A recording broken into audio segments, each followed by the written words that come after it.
Exciting. Okay, so let's get started. So again, thank you for coming and joining this webinar where we're going to bring you a customer story about Stim, a Codacy customer who's here to share how to make sure your code withstands the test of time.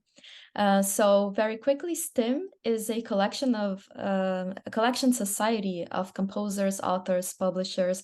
And then since 1923, they've been working on things like copyright protections, guaranteeing that their members get paid when the music is performed, streamed, or played in public. It's also used in TV and film. So Stim has existed for a century, and they're here to stay. And they're a Codacy customer, and they understand the need to write high-quality code today so that their software developers can easily maintain it in the future. And with me today, I have Tobias Sjösten, head of software engineering at Stim, who's going to talk about this journey firsthand. And also joining the conversation will be Harry Cochran, the team lead of customer success at Codacy.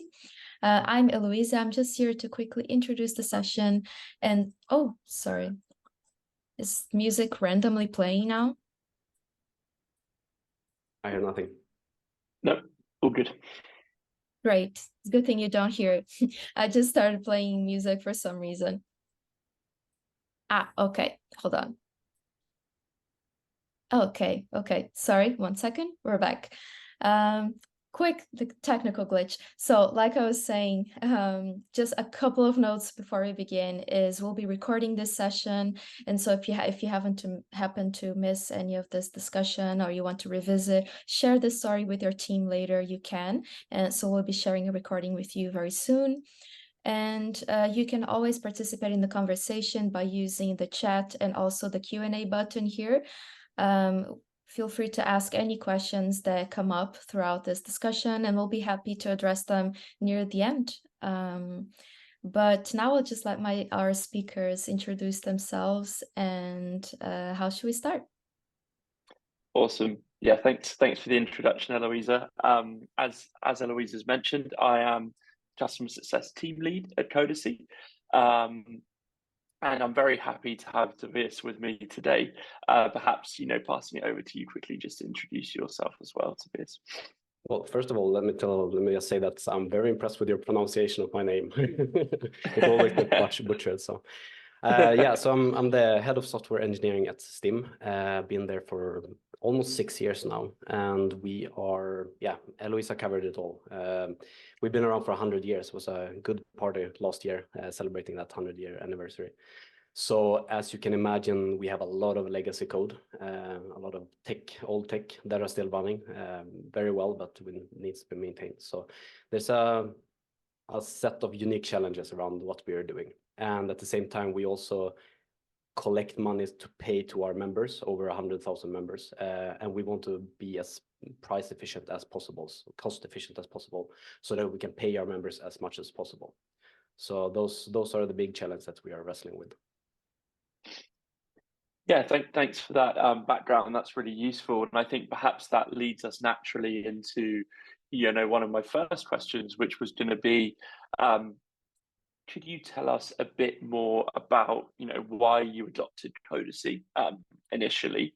I know you've been working with us for a little bit now, but initially, and what were the sort of key pain points perhaps that you were trying to resolve, maybe related to some of that legacy code and technical debt that you were just mentioning? Yeah, sure. So I think we've been with you guys for 3 years almost, at least now. So so that means that I've been working at Stim for 3 years before that, with my 6 years done. So, and over those 3 years, we kept talking about how we should be testing our code, we should be writing more tests, we should be better at doing automated testing and unit testing and functional testing. And there were some initiatives. Some people started writing some code in different teams, and it just fizzled out over time. Tests were fragile. We didn't do a very good job of it. And when tests keeps breaking and you can't progress, then you stop testing. So we wanted to do it. We wanted to do it right, but we weren't able to do it right. So we needed something else, something to change. And looking around, I found Codacy then, 3 years ago. And we decided to give it a go, both as the carrot and the stick for ourselves. So we knew that we needed to push ourselves to write more code, because anything that's painful, if you do it more often, it becomes less painful. It becomes something more natural. So yeah, we established quite strict rules to begin with Codacy. So we automated a lot around our software development lifecycle, so that all new code had to meet a set of criteria in order to be valid, to be merged in. And yeah, Codacy gave us a lot of good tools around that, both to push ourselves to do a better job, but also help us do that. Yeah, absolutely. And when you initially adopted Codacy, like when you were looking at your technical debt and your legacy code, did you have any way to measure the quality of that?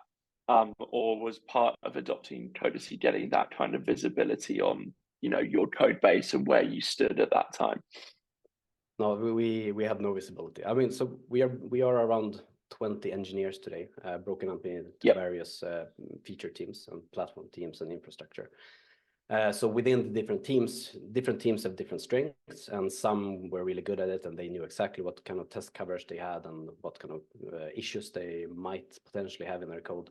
But overall, we had no idea. So that was a big black hole. So that was nice to get with Codacy as well, like this overview of where are we doing, what kind of which applications are not doing as good, which teams are not doing as well, where do we need to put our efforts. Yeah, absolutely. Like you said, I think quite a few of our customers find when they adopt Codacy, the first step is actually just getting like that visibility before you move on to implementing those processes, like you mentioned, around having quality gates to drive those improvements. It's actually like, sorry, I have to say, but it wasn't without pain though, because like seeing those, we had one application that when we started tracking it, I think it had 55,000 critical issues in it. So all from SQL injections to weird execution of dynamic code and so on. So that was very, very painful to see. But I mean, we had the problems there. So it was time to get out of ostrich mode, basically. Yeah, it's like the elephant in the room, right? And I guess also perhaps for our listeners, that additional context might be quite helpful in terms of like, could you give us a bit more info about your Git organization, like how many repositories you have, like a bit more context there about the size of your code base? Sure. So it's quite a wide range. So we have today we have about 190, I think I checked, 190 repositories, which are both applications and different toolings and libraries and so on. And actually, like a fun trivia, but the oldest running application that we have in production today was deployed in 1986. So 2 years from now, it's going to celebrate 40 years. So that's a testament to the kind of quality that people were building back then. So that's all kudos to them. But and that's a programming language called RPG. From RPG, we have evolved and we have had many different generations of code into what we have today. So there's a lot to, like the environment that we're working with is very diverse. So we decided quite early that these older systems based on IBM, which is RPG, and another language called Plex, we're not going to measure those. We're going to measure the newer ones, which were also quite diverse with PHP and JavaScript, different JavaScript frameworks, Java, and so on. So we were going to measure those. And we did that both, like we started off everything with tests. So tests that was our gateway drug into the Codacy world. And we started off doing workshops. So we got our hands dirty, like trying out different sections of the code, like what could be tested, how could we test better. And it's with testing, I think it's so interesting that every time you bump into something that like we can't test it, this is too hard to test. That is a very good smell that something's wrong with the code. Like you need to refactor it because the architecture needs to change so that whenever you make code so it's easier to test, the code quality also goes up. That's they go hand in hand. So yeah, we started off with a set of workshops where we got practical and looked at specific cases and how to test them. And then we introduced two processes which used Codacy a lot. So one was triage. So today we have everyone is doing triage. So one forenoon or afternoon per week, the team sits down and they look through issues in Codacy. They look through the coverage report, and they look to see and then also we use Dependabot from GitHub. So they look at all these incoming reports of potential errors or potential problems, and they just go do a triage of it. They fix the small issues, they create Jira tickets for the bigger issues, and they check off things that are not actually problems. And then the other one is that we have every second Friday, we do something we call Fixing Friday, where the engineers in the team gets to do whatever they want, basically, related to work. So usually, since we had such a focus on testing and we had all these new tools and everything, a lot of our efforts then went into increasing our test coverage. So those two processes helped a lot with being supported by Codacy as a tool. Yeah, that's really cool, because it feels like, not only with Codacy's processes helping you, but that, it seems like that's also impacted you culturally as an organization to really take code quality seriously and embed it in your internal processes and reviewing not just Codacy, but other areas of code quality too. Yeah, for sure. And it's also interesting to note that with all this massive code base that we have, 190 repositories, we couldn't attack it and fix everything at once. So Codacy also gave us the tool to separate new code coming in and the standards that we held that to versus old code and the standards that that was subject to in the past. So that was a nice division, made it easier to tackle it. Absolutely. Sorry to interrupt. No, I was going to lead me on to the next talking point, but I was that's really interesting. And I think, as you said, this is one of the common challenges too, right? You've got your legacy code base and your new code, and it's, I would say, somewhat unrealistic to be able to hold them both to the same standards from the situations, the conversations that we have with customers. So I would love to understand how you defined that in Codacy, what kind of standards you were implementing on new versus old code, just to give that additional context and for everybody on the webinar today. Sure. I think we'll come into more technical details of how we automated this and set everything up later. But so one thing in Codacy is that you can set up so we work a lot with pull requests. So within a pull request, you can say that this change is subject to one separate rule. So we set that up to be 80%. So all new code had to be tested to 80%. And going from 0% testing to 80% testing, that was a challenge. That was tough in the beginning. Yeah. But like you were talking about, something happened to the culture with us. Once we got over these obstacles, once we got some testing framework in place and we got comfortable testing, it became easier and easier. So that was a cool change to see. Yeah, and perhaps with reaching that 80%, for example, as you said, it could be quite a jump. Where were you before in terms of coverage on average? What were you looking at before perhaps using Codacy to drive those improvements and get up to 80%? Sure. So I think we had around 10 repositories which were tested before. So that was a quite small percentage. And the average of those repositories were about 19%, I think, thereabouts 20. And after just 9 months, I would say, something like that, we had that coming up to 63% over 70 repositories. So that was a huge change. Yeah.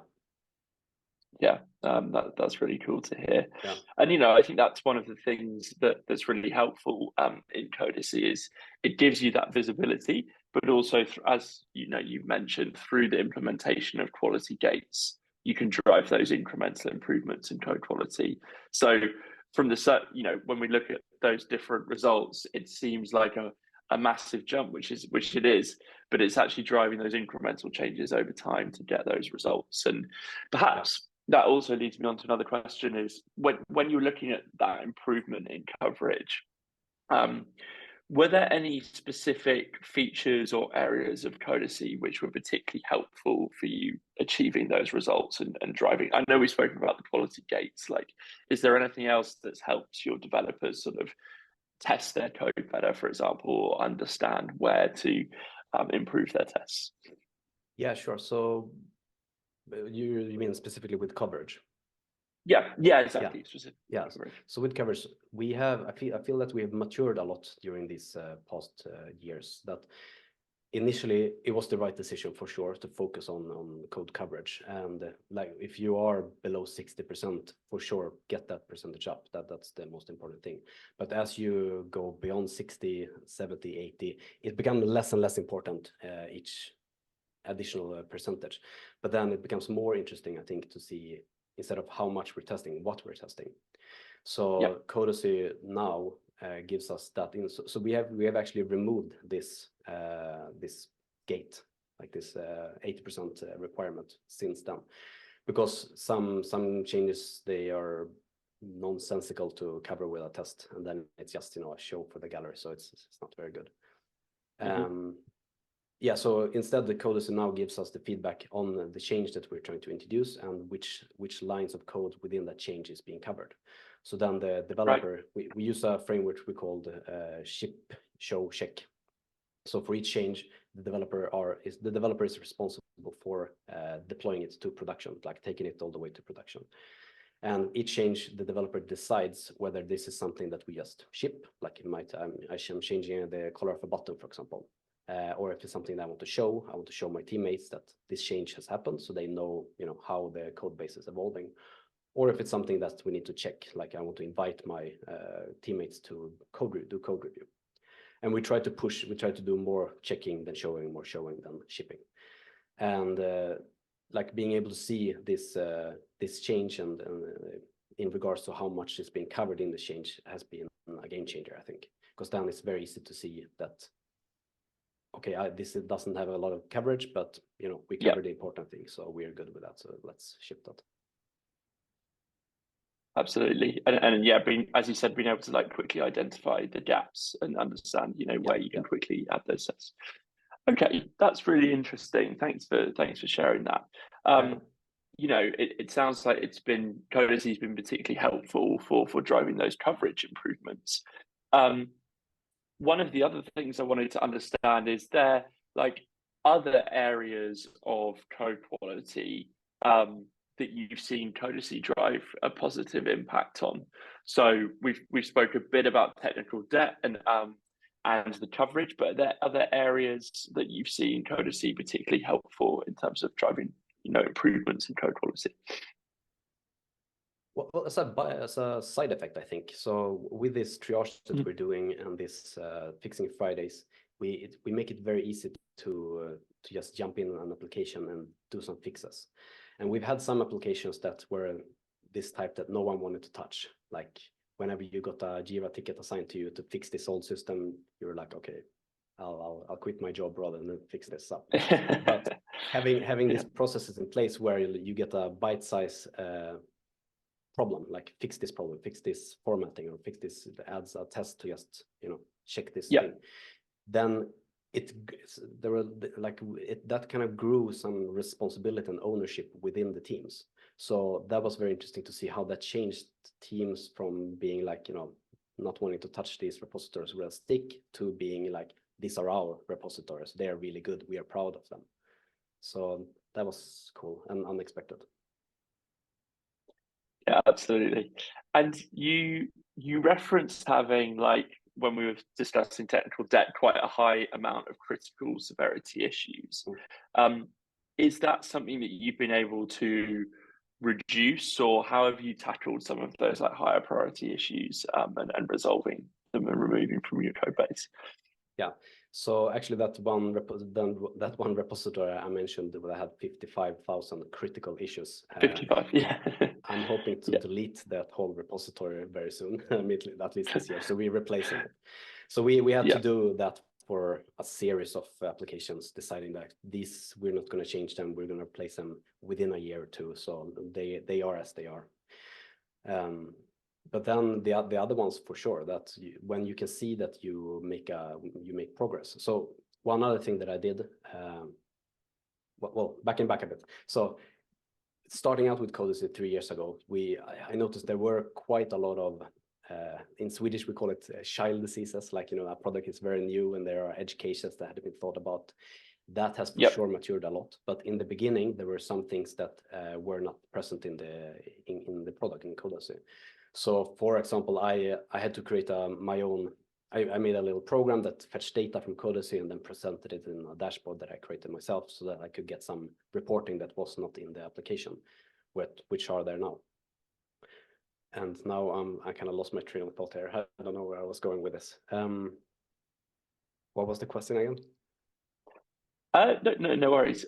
We were talking about technical debt and how you've used Codacy to reduce perhaps some of those repos which had higher technical debt, like the ones with the critical severity issues. So back to that. So with my dashboard then and the reporting that I took out, we could see like week by week how we were progressing with the different applications, different class of applications and different teams. So then you could also see that if a team were down to 80 critical issues and then the next week they were down to 63 criticals and then 47, that kind of snowballed, and they got more and more active into fixing these bugs because they wanted to reach zero. So that was also a very cool effect from using Codacy. Awesome, that's cool. And perhaps also, I think, something that would be like helpful for other customers and prospects to understand about a bit more is how Codacy integrates into your developers' workflows, because often that is a lot of the time where developers will interact with Codacy. So what we mentioned coverage, what sort of quality gates have you set up within your Git workflow to help you with improving code quality? Right. Could you tell us a bit more about that integration? Yeah, for sure. So one thing is with the quality gates is that we don't allow introducing any critical issues. Like if there's a critical issue already in the application, we take that during our triage sessions, but we don't introduce anything new. That's been like a general approach for our session. I think that's key to being successful with this as well. Gotcha. And as for the workflow, like I mentioned, we work in pull request. So you create a pull request, and we work on GitHub. So we've set up a quite elaborate GitHub Actions pipeline for doing quality checks and static checking and formatting and these kind of things, and then deployment as well. And we really like Terraform within Stim. Like Terraform is a game changer. So with Terraform, if you're not familiar with it, it's a tool that you can write configuration and then you run Terraform, and Terraform takes care of applying the changes needed to reach that configuration. So we use that with the GitHub and a lot of other tools. And we actually wrote our own Terraform provider, which is free and open source. So we can link it somewhere, I'm sure, which allows us so that when we create a new repository with GitHub using a pull request as well, that repository is automatically added to Codacy as a repository there, and all our the settings that we want for each type of repository is applied in Codacy as well. So that's been a very nice way, because then we can just change in one place, like these for JavaScript applications, this is what we want. For Go applications, this is what we want. And then that is automatically applied in Codacy throughout all applications. Yeah, that's really cool. We love automation, and anything that can help with those processes. We're all for. So that's really interesting to hear about, because there's a few different ways that you could automate that with Codacy. But I'm sure a lot of customers are interested in Terraform too. Like I've definitely heard a lot of our customers using it. So that's great to hear about that use case. And I think, one of the things in this open conversation that I'd like to understand as well is that, has there been like any challenges that you've had with Codacy that you've had to overcome, or like anything that you want to share there?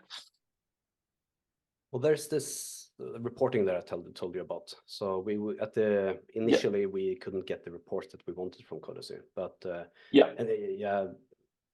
I've been very happy with the support so far. Like as soon as you send something in, you get some response. Even if it's something that you're not going to take care of right away, it's still, that's on the radar. So that has been very nice to get that feedback, even if the functionality wasn't there and it took a while. But one other thing that we wrestled with was testing coverage in Go. So in Go, you split your application up in different modules. And if one module doesn't have any testing at all, then that module is excluded from the coverage report. So if you have a huge module and it doesn't have any tests whatsoever, that you can still get 100% coverage in the report. So we had to do a lot of wrestling with the reporting there to get it right. That is, however, fixed now with the Go 1.21, I think, or 1.22, we'll see. But a fix is coming, so you don't have to jump through the same hoops that we did. I think that was it. Oh, well, we had some minor differences with the way you lint different projects. So for example, YAML, the YAML linting with the default YAML linting in Codacy is very, very strict. And I'm sure it's correct and following the standard and everything. we probably don't follow the standard and we're too lazy to do it. So we disabled that in Codacy and we made our own linting for YAML instead. But I think nowadays you could probably configure that as well. So, but it's been minor issues like that, and yeah, they've been fixed over time. So. Awesome. Well, I'm glad they've been resolved, and thanks for sharing a couple more insights for us on that. You know, part of what we do, and we always try and ensure to do, is that we have very open feedback with our customers, and we understand, like you said, what the issues are, and prioritize and resolve them, as soon as possible. And it's also a really important part of how we build our roadmap and the features that we work on is, understanding what's important to our customers. So thanks for being such a vocal one, and always been open to sharing feedback with us. Of course. I think another area which would be interesting to talk about is how you've achieved standardization of code quality. So we've mentioned a bit about the quality gates, but how have you used Codacy to help you, I'd say, standardize your approach to code quality within Stim? I think we handle a lot of that outside of Codacy by with our Codacy provider, the Terraform provider for Codacy. So with that one, we decide a lot as a whole team. So we get together and we have regular meetups and we talk, minutia at times about how to format our code and how to structure it and so on. And then we make a decision like this is something we want to standardize, and then we implement that in our provider, or it's something that every team are left to their own devices. Usually we opt to standardize it because everyone agrees that this is better than this, so let's go with this. Yeah. So for example, with like the linters that you're using, you will agree on a standardized configuration for that specific linter and then apply it into Codacy. Yeah, and I think in general people prefer to have a standard rather than their standard. Yeah. If it differs a lot between projects. Yeah, absolutely. And it's something that we've been focusing on quite a bit, is enabling and trying to help with that standardization at an organizational level, because it's one thing, measuring code quality and being able to enforce it, but it's also a whole other challenge to overcome, to standardize it across, your whole organization and all the repos that you're working on. Yeah, but it's a good discussion to have, and it hasn't been without pain points neither. Like to sit down and have this conversation and walking this tight balance between standardizing for the whole of the organization versus letting teams be autonomous, which we also want. So that's certainly a balance that we have walked, and we have erred in both directions. But it's always good to have that discussion. So.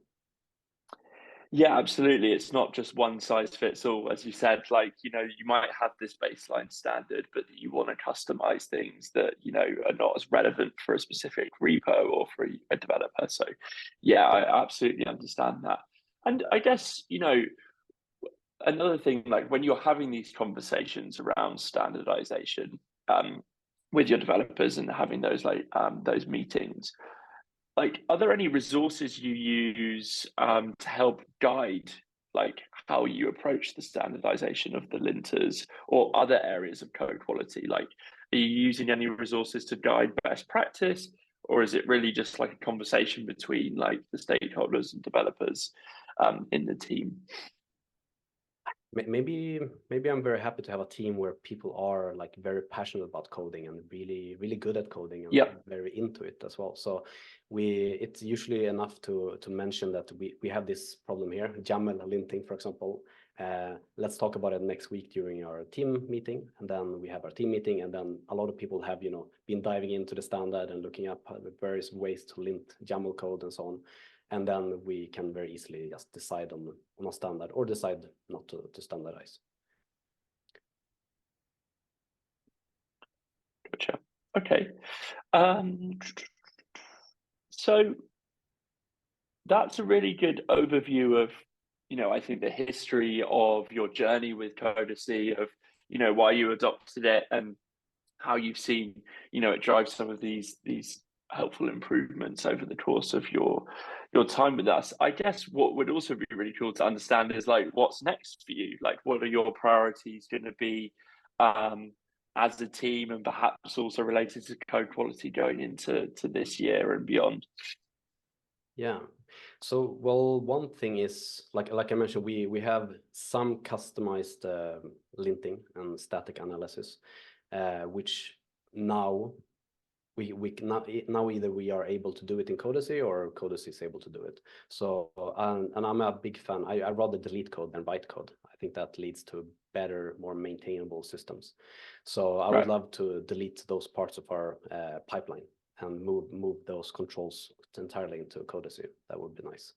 So instead of doing our own linting and so on, in some parts, YAML again, push that in and configure that into Codacy. That would be one good thing. And another is just keep paying off our technical debt, because that keeps popping up new, although in a smaller rate. So we see the light at the end of the tunnel. So we just keep pushing on, and things are getting better and better and better. But I am also personally very interested in measuring the effects of this, because we all have this implied understanding that increasing code quality, and either by working on issues or by adding more coverage, leads to better code and better outcome. But like, I like to play the devil's advocate, and I would like to measure that. Like, if we can correlate the code quality within different applications and see how that relates to incidents or bugs or things that we catch in the pipeline, to measure to see that there's a correlation if we change it. That would be interesting. Absolutely. Okay, thank you for sharing that. That's really interesting. Cool. Okay, so I see actually we've got a few questions from the audience, so I can just bring these up, and we can run through a couple of these. So one of them is, with higher levels of code coverage, do you find that developers are less afraid of breaking code since it's getting tested more often? For sure. Yeah, for sure. Yeah. And definitely in the other direction as well. So that the less code, the less coverage you have, the more people are afraid. And we have some systems today that are so, and I think actually there's two pillars to this. Like, one is that you can use the test coverage and the test suite that you have in order to verify that the application is still working. The other is that if you have a good test framework in place, that has also pushed and driven the architecture of the application so that it is easier to change, so that you can see that you make a change here and it won't affect anything else of the application. So for sure, that's undeniable. So. Awesome. Cool. And then another one we've got here is, how do you find security issues? They've seen that we've recently announced integrations with SemGrep and Trivy. Are these tools that you're using yet, or your team's using at all? We use Trivy, actually. Yeah, we do. Yeah. And we use the quality controls within Codacy during our triage to handle security issues. So we get a nice list of security issues, and we jump into that once a week. Absolutely. Yeah, thanks for that context. So yeah, just also to give a bit of extra light there too. So within Codacy, we capture a number of different categories of issues, and essentially security issues is its own category. So as just referenced, like there's a number of ways that you can view security issues. Like we have a security and risk management dashboard, which will actually break down the number of issues that you've got in your different repositories, specifically security issues, their severity, what categories they're related to. And then you can also view that on a repo level and enforce that. So if you wanted, for example, to set up a quality gate within GitHub, you could review whether or not the PR contains security issues, and if so, block it based off that. So you can really categorize and look at that specifically and tailor the types of issues that you're reviewing in Codacy. Okay, cool. So just moving on to another one. So we've got, I'm not sure if this is for you or for me, but I think it could be for both of us. We could tackle it from both sides. But besides using Codacy as a platform, do you have any code quality training programs to help champion the need to adopt tools like this? So I think. So I mean, perhaps we did the workshop, and we do Yeah. mentorships for our more junior developers to help Yeah. them get up to speed. But I think that's it as far as formal practices. Yeah. Do you have something else to And- add there?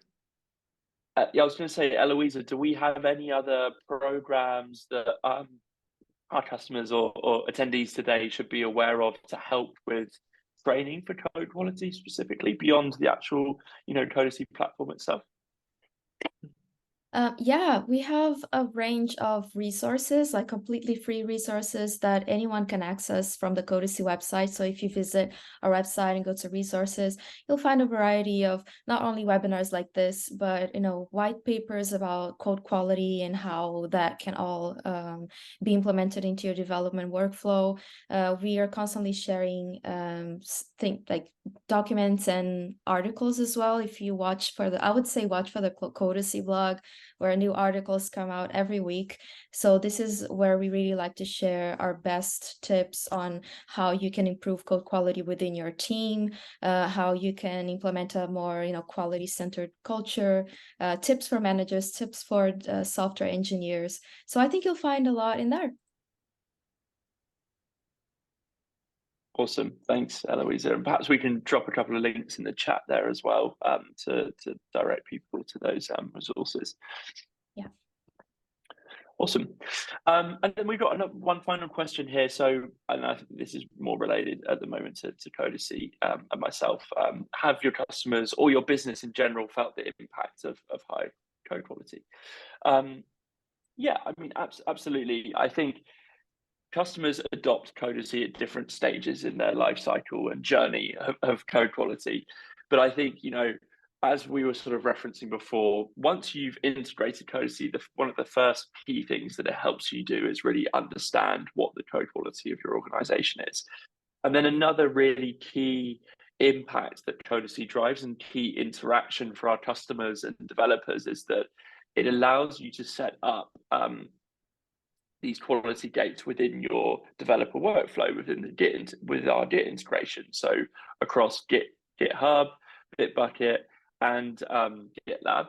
And once you set up that integration, essentially you can set rules for what would either fail or pass a pull request. So Codacy is integrated directly into that pull request review. And that's a really key part of how the tool helps drive improvements in code quality, because by defining those rules, you're ensuring that before your developers merge their code, that they're fixing these issues or improving test coverage, as we've discussed today, and reducing technical debt. So by having that integration set up, a lot of our customers, yes, absolutely see improvements in code quality. And a key part of the customer success team and working with, CS is also, we will help, be able to deliver that data to you as a customer so you can see how Codacy is driving impact over time and how the code quality for these repositories are improving over time. And there's also dashboards in Codacy specifically for that.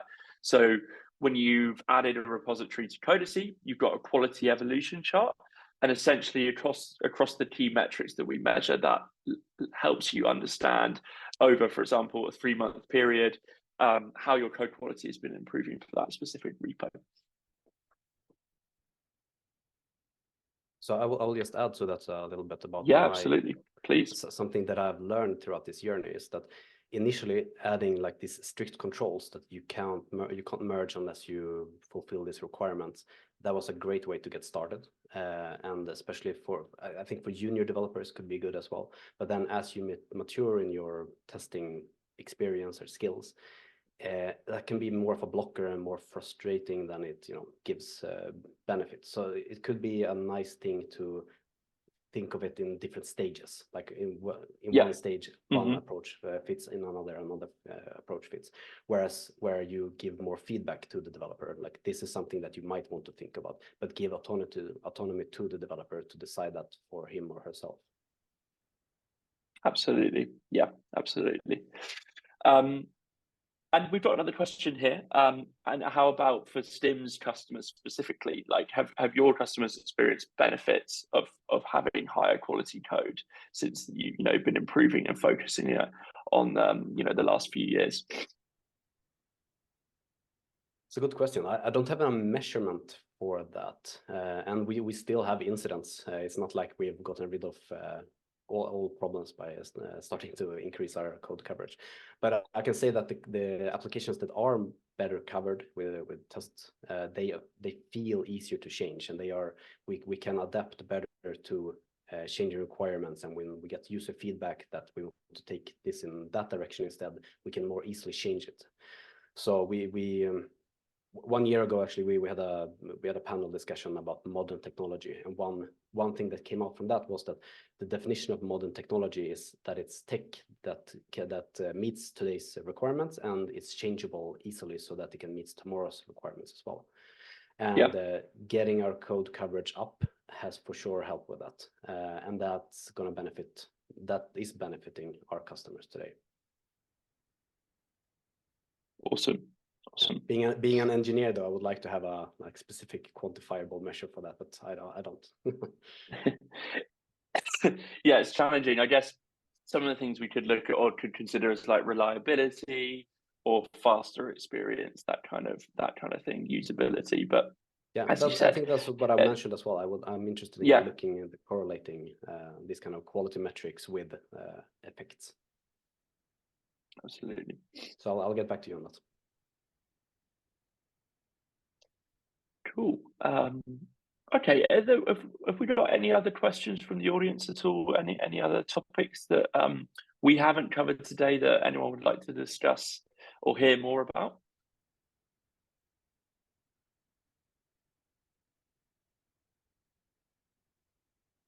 Well, I think if that's all the questions that we have for today, I'd like to obviously thank you, Tobias and Harry, for such an interesting discussion today and sharing with our audience so many learnings and tips about improving code quality over time.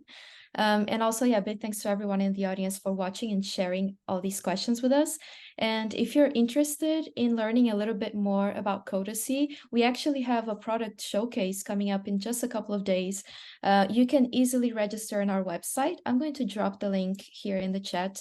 Everyone, please feel free to participate and join. This will be a session where we're going to present the latest innovations, what are our plans for 2024, sharing some Codacy updates firsthand with all of you. So if you want to stay tuned for more talks, you can always visit our Twitter and our LinkedIn at Codacy. But I would just let our speakers also say goodbye, and a few last notes from Tobias. Or good chat, and I just want to finish up saying like good job making an awesome product. I'm very happy, and it's helping us a lot. So kudos. Thanks, Tobias. Thank you very much for your time, and taking this time to share all these insights and feedback with us. Has been a really cool conversation.